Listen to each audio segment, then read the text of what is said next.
Hari Om. Jai Shri Radhe Krishna. Srimad Bhagavad Gita, Chapter number 2, Shloka number 45.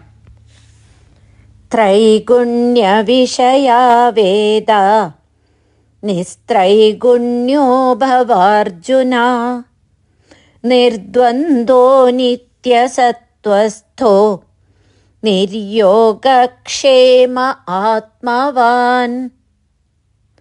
Supreme Lord Shri Krishna says, the Vedas deal with three attributes or gunas of nature. You be above these three gunas, sattva, rajas and tamas, O Arjuna. Free yourself from the pairs of opposites and ever remain in the quality of sattva or goodness, free from all thoughts of acquisition of what you lack and preservation of what you have, and be established in the self. This shloka from the Bhagavad Gita encourages seekers to move beyond conventional notions of success and happiness and to strive for deeper connection with the self, transcending worldly pursuits and finding eternal enrichment.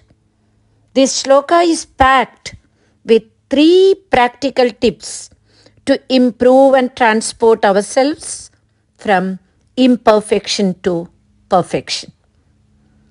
This is the first time Shri Krishna introduces the concept of the modes of material nature, trai-guṇya, a subject that he talks about in great detail in the last 6 chapters, especially the 14th chapter of Bhagavad Gita. Let us see what these three gunas are. This material nature is made up of three gunas: sattva, that is purity, peace, selflessness, light, harmony, etc. Mark sattva guna.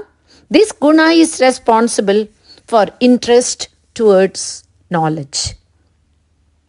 Next is rajas, which allows activity and is marked by inability to stay put at one place, that is impatience, too much passion, restlessness, driven by desires, mark rajoguna. Then tamas is driven by inertia, darkness, laziness and lethargy is the sign of tamas, which will lead to procrastination, depression, etc. These three gunas remain in all living beings in various degrees. The mind and intellect are constituted with these qualities. The Lord is asking Arjuna not to be influenced by these gunas and transcend the gunas. The bondage of life is only for those who are subject to the influences of three gunas: birth and death, sorrow and suffering, pleasure and enjoyments.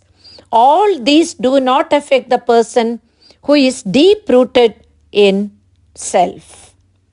Going above these temperaments means going beyond the mind and intellect to rediscover one to be the supreme self. Pairs of opposites like heat and cold, pleasure and pain, victory and defeat, honor and dishonor, etc. are the experiences of man in his life. Being free from them means being unattached to them. How can this be done? Shri Krishna ever remains in the quality of sattva, nitya-sattva-stho. Characteristic of sattva is patience and endurance, uninfluenced by passion or covered by ignorance. Keep oneself least agitated in one's perception of objects and persons, and develop the power to contemplate the infinite Atma. This is the second tip mentioned in this shloka. Finally, as every activity in this world is guided by two prime motives, Sri Krishna asks Arjuna to be niryoga-kṣhema ātmavān, that is, to be free from the desire of acquisition and preservation. Yoga in this context means acquisition for purpose of possession, and kṣhema means preservation of possessions acquired. These two motives in all actions indicate our selfish desire to acquire and hoard. Renouncing these two temperaments implies getting away from the source of restlessness and sorrows in life. The term ātmavān means possessor of the soul. While we are souls by nature, being ātmavān means acting on the spiritual platform. To rest in Atma is the greatest achievement, and when this is achieved, supreme contentment descends on him and guides him effectively to realization of ultimate truth. Hari Om. Jai Shri Radhe Krishna.